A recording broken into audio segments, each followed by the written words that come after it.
Credit cards can be a polarizing topic to say the least, and there are a lot of credit card myths out there, some of which have a little bit of truth to them, and others that are just flat out wrong. So today let's debunk 5 of the most common credit card myths to make sure that you are using your credit cards properly, maximizing the value that you get out of them, and hopefully using them to create some amazing travel memories. The first and most common myth I hear is that credit cards are dangerous, and on the surface, this one can be true.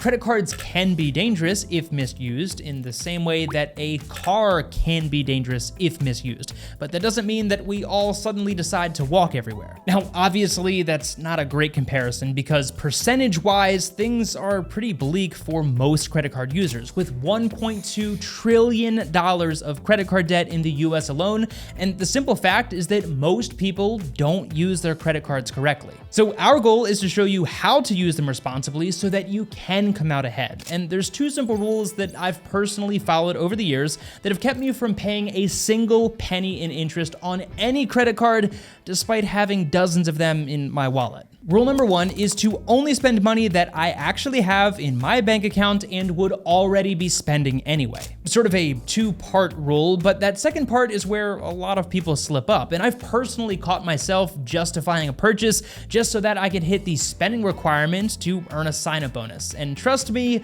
the math does not math on that. So just use your credit cards on everyday purchases that you have the money for and would already be making, and you'll be just fine. Now, the second rule, which relates to the first one, is to, of course, pay off your cards in full every single month so that you don't accrue interest or late fees. And if you're following rule number 1, then rule number 2 should be pretty easy. And the best way to do this is just set up automatic payments for the full card balance so that you don't even have to think about it. Trust me, no matter the spending multiplier or the crazy high redemption value you're getting on those points, you are never going to outrun the high interest rate that most credit cards charge. So please, if nothing else, pay off your cards on time in full. Myth number 2 is in a similar vein, and that is that using credit cards means you have bad credits and are financially irresponsible. And I especially hear this one directed at individuals who have a ton of credit cards. Woo! He's talking about me!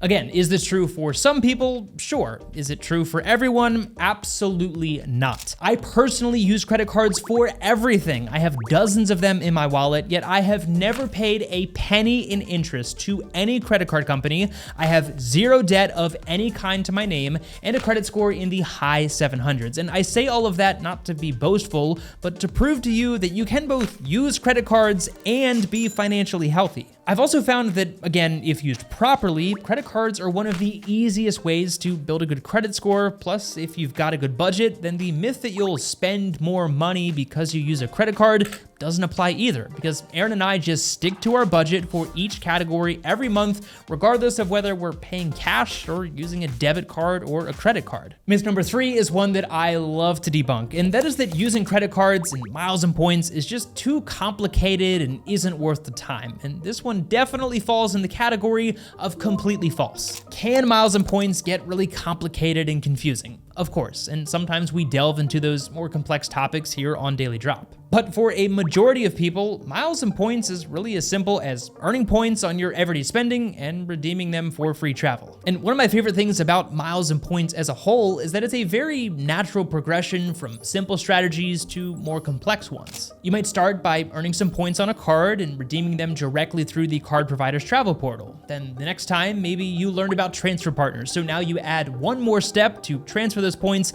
to get a little bit more value out of them. And then from there, maybe you find some business or first-class redemptions and eventually get into airline alliances and status matching and more complicated things.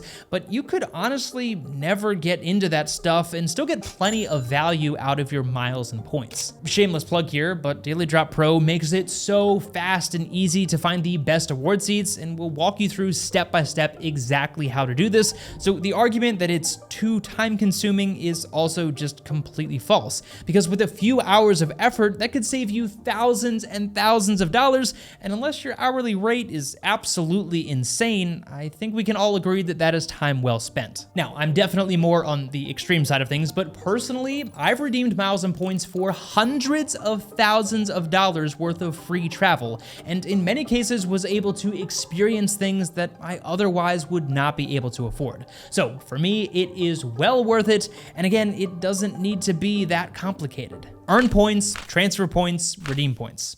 Moving on. All right, before we get to my favorite myth of the video, myth number 4 is that you need a bunch of credit cards in order to come out ahead with miles and points. And just like the last myth, this one is completely false. While I do have a ton of cards myself, honestly, in my experience, after you get past 3 or more credit cards, you're quickly gonna start to overlap benefits. And at that point, the only advantage of getting more credit cards is to earn more sign-up bonuses, which is really only necessary if you're, I don't know, like running a mile and point YouTube channel and you're constantly looking for new redemptions for new videos. Are we still talking about me?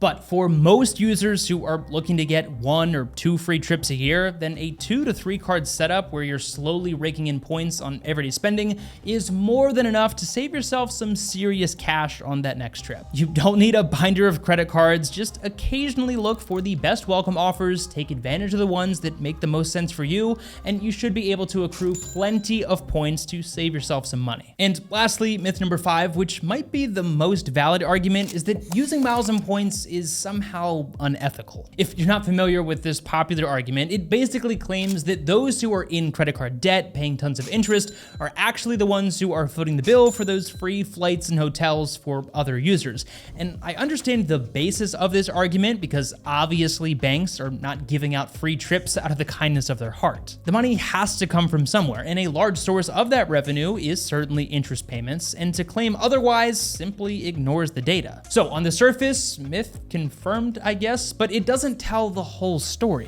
Banks also make money from interchange fees every time you swipe your card, annual fees, and perhaps most notably by cross-selling you to other products like bank accounts, investing tools, and other loans.